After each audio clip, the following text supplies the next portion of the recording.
fellow Movie Crusaders, and welcome to our latest episode. My name is Sean Wassergroup, and today we're going to be reviewing one of my more anticipated films of the year, especially upon the horror genre, The Black Phone. Now, I saw a trailer for The Black Phone last year, and this trailer hooked into me instantly and became one of my most anticipated films of the year. You can check back to our most anticipated video that we shot in January. And this movie was originally supposed to come out, I believe, in February, but they pushed it back into June, which to me made me either worried that something wasn't right with the film, or there was so much believability that this movie was going to do really, really well that they decided, instead of releasing it in February, moved it to the summer months. There's good buzz going around this film, but really what made me intrigued to see this film is two reasons. Scott Derrickson directing, and Ethan Hawke playing this character called the Grabber. Scott Derrickson, many people know him from Doctor Strange, but he also directed one of my personal favorite horror films of all time, The Exorcism of Emily Rose. And if you guys have never seen that movie, go out of your way to watch that film. I think it's better than The Exorcist. But Scott Derrickson directing the helm. He's also worked with Ethan Hawke before in the movie Sinister, which I personally have never seen, but I've heard a lot of good things about. The main plot of this film is you follow this brother and sister, Finney, played by Mason Thames, and Gwen, played by Madeline McGraw. And they live in 1970s, and basically there's this child abductor slash killer called the Grabber, played by Ethan Hawke, who keeps basically kidnapping kids in their neighborhood. They go missing to never be seen again. When Finney eventually gets captured by the Grabber, some weird supernatural elements start to occur where a broken phone in the basement where he's locked up in allows him to interact and communicate with the past victims of the Grabber. That's not spoilers, that's literally in the trailer. So going into this film, like I said, that supernatural element and just watching Ethan Hawke in this performance where he wears a creepy mask or different versions of creepy masks, and just watching him kind of really delve into this role and kind of just embrace it and have fun with this role really is what made me intrigued to see this film. This movie reeks, and I'm saying reeks in a good way, reeks of like 1980s horror with a Stephen King type of book-esque. There's one of the movies that came out in the 2010s that I really loved was Super 8. Which was directed by J.J. Abrams, that had kind of like an 80s E.T. vibe, but a little bit more different, which came out before Stranger Things, which was more Stranger Things, I think, than Stranger Things was at the time that it came out. And this film felt kind of like, I don't want to say like an It, Pennywise situation, but a very Stephen King-esque type of film. You got this town that really kind of feels like Derry in a bit. The kids are very overly aggressive, violent to a certain point, a lot like 80s films were back in the day.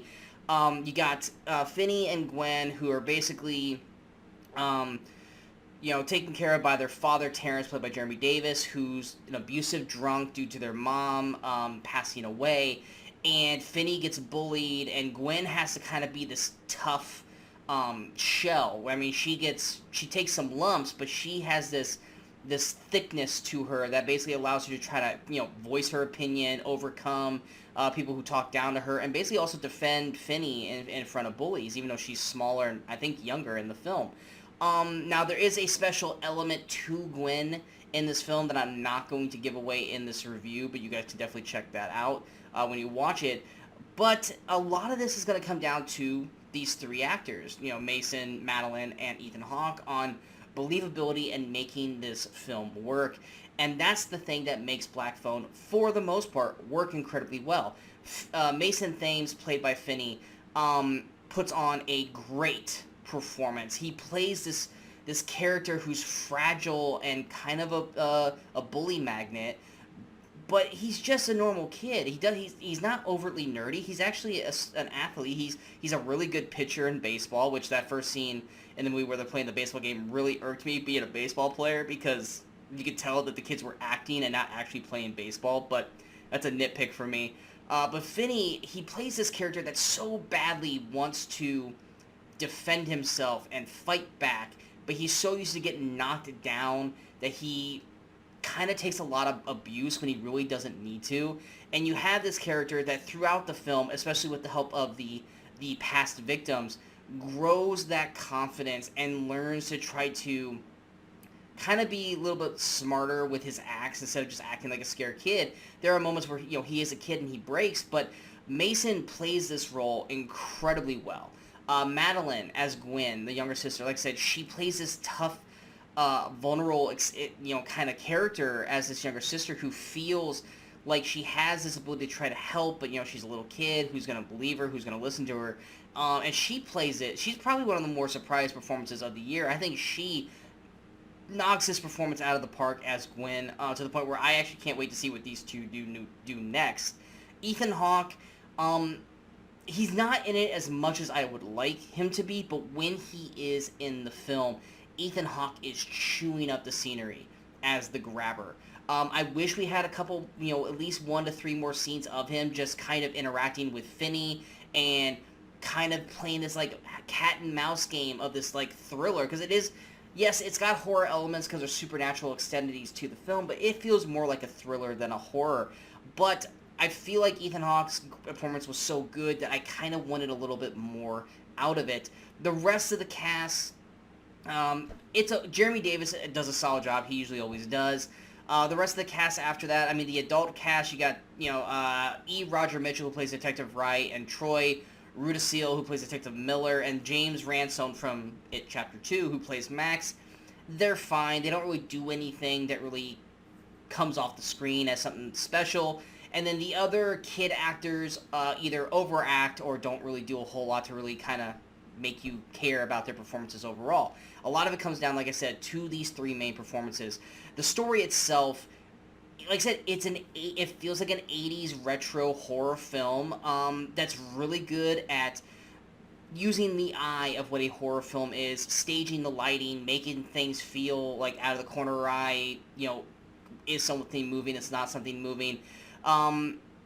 The problem with Black Phone, and it's not necessarily a problem, it might just be me, because a lot of people are loving this film, is I enjoyed so many aspects of this film, but it did feel like there was something missing. There's a certain element in the film that has to do with Gwen that I feel like needed another scene or two of, not necessarily explanation, because I don't want exposition in a horror thriller, but just needed a little bit more to it to kind of round it out. Like I said, Ethan Hawke's grabber, while great, needed another scene or two, especially with Finney, to kind of just make that performance more full of life. Maybe even not with Finney, but just more Ethan Hawke as the grabber in the film. There's a lot to like about this film, but it just felt like it was missing something overall.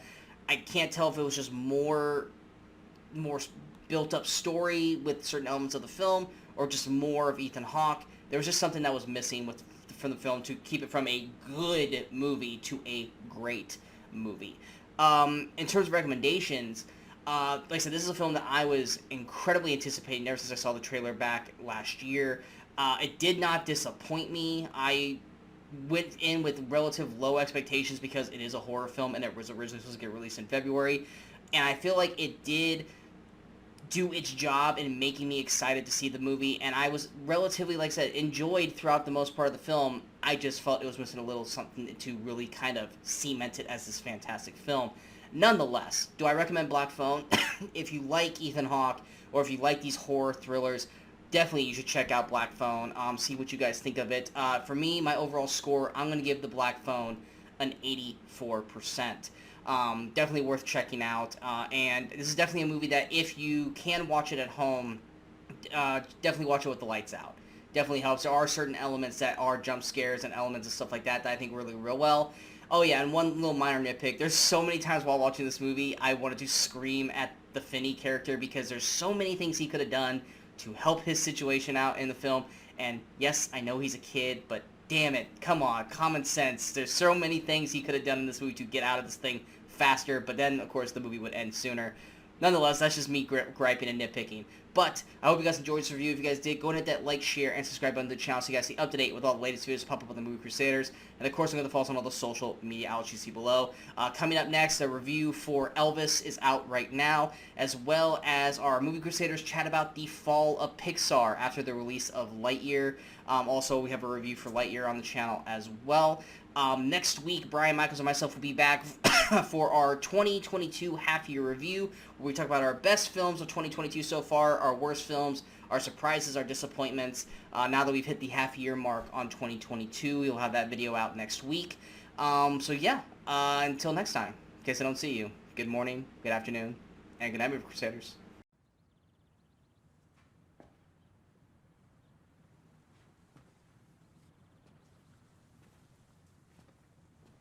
You're still here. It's over. Go home.